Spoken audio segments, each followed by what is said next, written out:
कंहिं बि बादल वलहारियूं वसायूं, अलाए छो अव्हां जूं अखियूं यादि आयूं। ऐं जॾहिं चंड चोॾस कयूं चिल विलायूं, अलाए छो अव्हां जूं अखियूं यादि आयूं। ऐं जॾहिं कंहिं बि कोयल असुर वे लॻायो, जॾहिं कंहिं बि कोयल असुर वे लॻायो, तॾहिं विल वेतर विछोड़ो वधायो। ऐं जॾहिं माक मुखड़ियूं भिनीअ जो भिॼायूं, अलाए छो अव्हां जूं अखियूं यादि आयूं। ऐं जॾहिं तोसां नेणनि जो नातो छिनो हो, तॾहिं दूर आकाश केॾो रुनो हो। जॾहिं जीउ झोरण थी आयूं जुदायूं, अलाए छो अव्हां जूं अखियूं यादि आयूं। ऐं यकीननि उहे अखियूं बि यादि अचनि थियूं, उहे अखियूं जेके असां खां विछड़ी वञनि थियूं, उहे अखियूं जेके हेॾा सारा ख़्वाब ॾिसनि थियूं, उहे अखियूं जेके ख़ासि तौर ते लेखकनि जूं अदीबनि जूं अखियूं थियनि थियूं, उहे न सिर्फ़ु पंहिंजे हाल में पर माज़ी में वञी बि झाती पाए अचनि थियूं। ऐं उन्हनि ई अदीबनि मां रोशन तुनियो साहिबु बि हिकु हो, जंहिं असांखे कहाणियुनि जे ज़रिए उहे मंज़र बि पसाया आहिनि जेके माज़ीअ जा मंज़र आहिनि, जेके हाल जा मंज़र आहिनि, पर जेके मुस्तक़बिल जा मंज़र आहिनि। हाणे मां गुज़ारिश कंदुसि साईं जन जे हिन किताब जे हवाले सां पंहिंजे ख़्यालनि जो इज़हार करण लाइ असांजे सिंधी ॿोली जे तमामु ख़ूबसूरत लेखक, न सिर्फ़ु सिंधी ॿोली जे पर अंग्रेज़ी ॿोली जे तमामु सुहिणे लिखारी आर्ट्स काउंसिल ऑफ पाकिस्तान लाड़काने जे अॻूणे सेक्रेटरी मोहतरम प्रोफेसर ॼाम जमाली साहिब जन खे त उहे अचनि ऐं साईं जन जे किताब जे हवाले सां पंहिंजे ख़्यालनि जो इज़हार। प्रोफेसर ॼाम जमाली साहिब।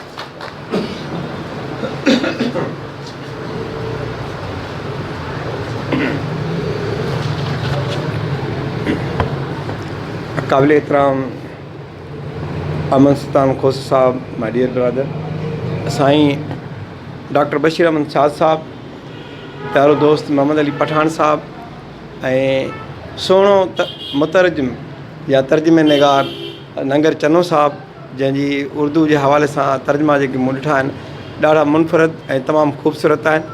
ऐं मुंहिंजो प्यारो दोस्त मुख़्तियार समो साहब, भाउ ज़मीर अहमद, मोहम्मद अली पठान साहब, ऐं मुंहिंजे साम्हूं वेठल सभु मोहतरम शख़्सियतूं भाइरो, अस्सलाम वालेकुम।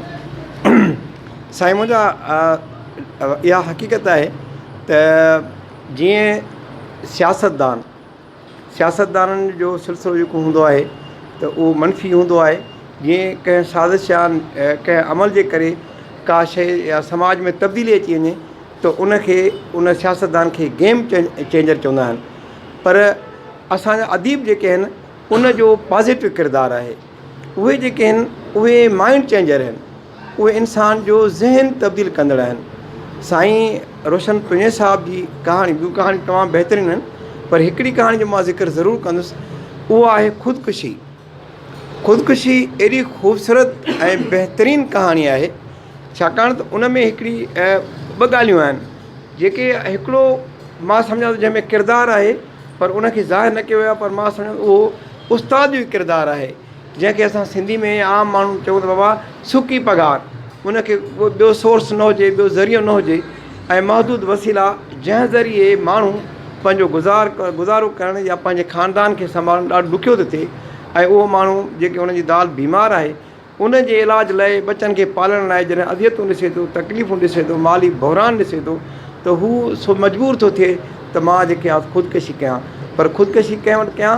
उहो हिकिड़ो दोस्त आहे जेको पुलिस ऑफिसर आहे, एस आहे, उन वटि कयां, छाकाणि त उन में ॿ ॻाल्हियूं थींदियूं। हिकु लेखक मूजिबि हिकु ॻाल्हि इहा त उहे ख़ुदकशी जेके आहे सो उहा ख़ानदान ते बि असरु न छॾींदी, ऐं ॿी ॻाल्हि इहा त क़ानूनी माण्हू आहे जंहिंजे करे हुते तहफ़ुज़ मिली वेंदो। हीअ जॾहिं उते वञे थो ऐं राति जो सुम्हे थो, उनखे ख़ूबसूरत ख़्यालु अचनि था, हुनजा मस्तु बचिड़ा जॾहिं शहर वञण खां अॻु में हू छा थो करे, पंहिंजी घरवारी खे ॾिसे थो, उहो कहिड़ी गुरबत में आहे, कहिड़ी मुसीबत में आहे, बीमार आहे, त उहो ॾाढो ज़हनी अज़ियत महसूसु करे थो।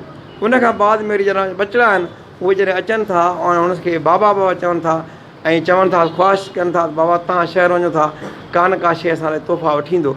जॾहिं इहो वञी करे उते राति टाइम में सुम्हे थो ऐं ख़ुदकशी लाइ सोचे थो, त जॾहिं उन ॿारनि जो मंज़रु यादि अचेसि थो, उन वाइफ जी जेके आहे सो हालति नज़र अचे थी, ऐं पोइ सोचे थो, गौर थो करे, वसीला बि न हूंदा, मुंहिंजा ॿार यतीम थी वेंदा, ऐं मुंहिंजी घरवारी जेके अॻे बीमार आहे उहा ख़बर न आहे त मुआशिरे जे कंहिंजे वर चढ़ी वञे। इहे जेके सोचूं ॾिसी करे ऐं ख़्यालु ज़हन में आयसि, उन करे हू पंहिंजो इरादो तर्क थो करे ऐं उहा ख़ुशख़बरी खणी जॾहिं पंहिंजे दोस्त ॾे थी, उहो दोस्त जेके आहे उहो छा आहे ज़ाहिरी तौर ते त हू ॾाढो ख़ुशहाल आहे। जॾहिं हीउ वञे थो त उन वटि ॾाढी संगत वेठी आहे, ॾाढियूं हुनखे मुबारक मिलनि थियूं, कंहिं हासिलात ते मुबारक मिलनि थियूं।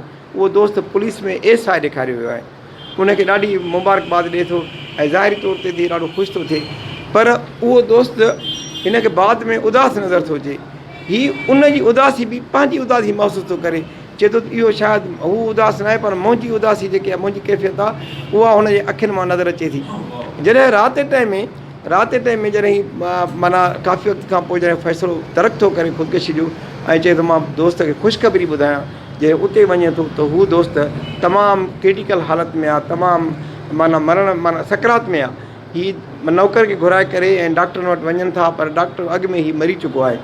पर उन ते वरी हू पंहिंजो हिकिड़ो लिफ़ाफ़ो छॾे थो वञे, ग्रीन या साओ हिकिड़ो लिफ़ाफ़ो आहे, उन में हू सॼी ॻाल्हि थो ॿुधाए।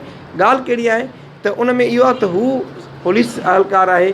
पुलिस अहलकार जीअं असांजे समाज में ॾिसो न, के बि अहलकार आहिनि सवाइ उस्ताद जे प्रिंसिपल न थिए, बाक़ी प्रोफेसर आहे, त उन वटि मुआशिरे में को वॾेरो या पीर या मीर या को सियासतदान को असरअंदाज़ नथो थी सघे, छाकाणि त हुनखे को बि कोन्हे अख़्तियार जो कुझु करे। बाक़ी जेके बि अहलकार सरकारी अहलकार मुख़्तलिफ़ शोबनि में आहिनि, उहे ज़रूरु सिधी तरह अणसिधी तरह इन्हनि जा मजबूर ज़रूरु थियनि था, के लीगल कमु के इलीगल कमु, जाइज़ नाजाइज़ कमु। हीउ जेके सूबेदार आहे, उहो वॾेरे जे चवण ते हू जेके आहे सो कंहिं मिसकिन माण्हू खे जंहिंजी वॾेरे सां दुश्मनी आहे, उनखे हिकिड़े अहिड़े केस में अड़ाए थो छॾे जो हू फांसी चढ़ी थो वञे। जॾहिं हुनखे फांसी थी मिले त हिन जो ज़मीर जाॻे थो, सूबेदार जो ज़मीर जाॻे थो ऐं हू उनखे मलामत कंदो रहे थो। ऐं मलामत जे करे ई हू जेके आहे सो जान नथो छॾाए सघे, छाकाणि मलामत बि मां सम्झां थो सभिनी खे न हूंदी आहे, के माण्हू हूंदा आहिनि। मां हिकिड़ो तव्हांखे मिसाल ॿुधायां त के पुलिस अहलकार अहिड़ा बि आहिनि सेंसिटिव, जंहिंखे ज़मीर मलामत करे थो त अजीब वाक़ियात ॻाल्हि। हिकिड़ो दोस्त आहे असांजो, मुंहिंजो ऐं मोहम्मद अली पठान साहिब जो मुश्तरका दोस्त आहे, उहो आहे असांजो अनवर शेख साहिबु, वॾो कहाणीकार आहे ऐं वॾो लेखक आहे। हुन हिकिड़ी ॻाल्हि ॿुधाई त हू जंहिं SHO हुयो, हुनजी गढ़ी यासीन में पोस्टिंग थी, उते SHO थियो त SHO अॻु में हिकिड़ो जेके आहे SI आहे, हुन ॿुधायो असांजो फिलाणो माण्हू आहे माछी आहे, जेके उनखे असां ॿधो आहे, उन खां 35,000 असां वठूं था, पोइ 20,000 तव्हांखे ॾींदासीं, 15,000 जेके असां वठंदासीं। हुन पुछो SHO छा कंदो आहे, छा करे, चए थी हींअर ॾोह न कयो अथई, पर बदनाम आहे। अॻु में जेके आहे सो हुन ॾोह कया हुया ऐं कंहिं वॾेरे जो बि मां जेके या कंहिं सियासतदान जो बि हुन ते हथु न आहे, पर आहे सहंदी वारो माण्हू आहे, उन करे उनखे वठी आया आहियूं। पर उनजी कैफ़ियत अहिड़ी हुई, उते जॾहिं पैसा हिनखे मिलनि पिया, असांजे दोस्त ॿुधायो अनवर था, जॾहिं 20,000 मूंखे मिलिया त मां पंहिंजे घर लाइ फ्रिज वठण लाइ वञा पियो। जॾहिं वञा पियो त मां उतां गढ़ी यासीन मां हिकिड़ो माण्हू खयो मिस्त्री, उहो ॾाढो माहिर हूंदो फ्रिजनि जो, की उनखे जॾहिं मां वठी वञा पियो रस्ते में त ॾिसां पियो त हू माछी जेकी आहे वञे पियो, आस्ते आस्ते वञे पियो। मूं सम्झो मां चवां हिनखे कंहिं मार नी आहे छा राति जो। मां सूबेदार खां पुछियो, चई न साईं, ईअं बसि परेशान हाल में वञे थो। त हिन उन उते ई जेको मिस्त्री हुयो, उन चयो साईं मां हिनजी राति हिनजी घरवारी जी हालति ॾिठी आहे कल्ह शाम जो। चई कीअं? चई इहा हालत आहे जो हिकिड़े जेके वापारी खे हुन पोतियूं बि विधियूं त मूंखे 35,000 ॾियो, मुंहिंजो मुड़ुसु पुलिस में झलियल आहे ऐं उनखे छॾाइण लाइ 35,000 घुरिया अथऊं, मुंहिंजो फ़सुलु लहंदो मां तव्हांखे ॾींदुसि, मां न्याणी आहियां, मां भेण आहियां, मूंखे अलाह वास्ते जेकी इलाजु कयईं। चए उन कैफ़ियत में जेके आहे सो उन जेके आहे पैसा वरिता आहिनि ऐं तव्हांखे पैसा, जे इहे चई ॻाल्हियूं ॿुधमि त मां रस्ते में शिकारपुर वञा पियो, उतां मां ड्राइवर खे चयो गाॾी मोटा। चई गाॾी मोटाए, जॾहिं आयुमि गाॾी मोटाए पुछियमि त काॾे वियो माछी? चई साईं बस में चढ़ी वियो आहे। बस में चढ़ी जो वियो? चई मां हुनखे ड्राइवर खे चयो तेज़ कर गाॾी, वञी बस जो मां अॻु वठी गाॾी बीहारीसीं, गाॾी बीहारे चई मां हिनखे चयो त लही अचे। माछी परेशान थी वियो त चई मां मुमकिन आहे त वरी मूंखे ॿधे या कुझु बणा मां आधार में। पोइ जीअं हिन हालत में लही आयो, चई जीअं हेठि लथो तीअं मां यूनिफॉर्म में पब्लिकली बस सॼी ॾिसे पई, मां ॿई हथ पेरनि ते रखियामांसि, पेरनि ते हथु रखी ऐं हुनखे जेके आहे मां चयोमांसि ॿाहूं ॿधी बीठोमांसि, मूंखे माफ़ु कर, मूंखां ख़ता थी आहे। मां 20,000 बि ॾिनामांसि, उन सां गॾु जेके 2-3,000 मुंहिंजा बि हुआ मां उहे बि ॾिनामांसि। उन खां पोइ मूंखे सॼी राति सुकून जी निंड आई।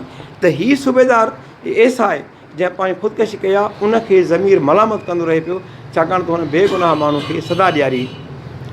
रोशन तुंहिंजे साहिब जी कहाणी में एॾो त असरु आहे, मां सम्झां थो जेकर को बि माण्हू पढ़ंदो न त रियली ॿुधायां थो हुनजे ज़हन में ज़रूरु तब्दीली ईंदी।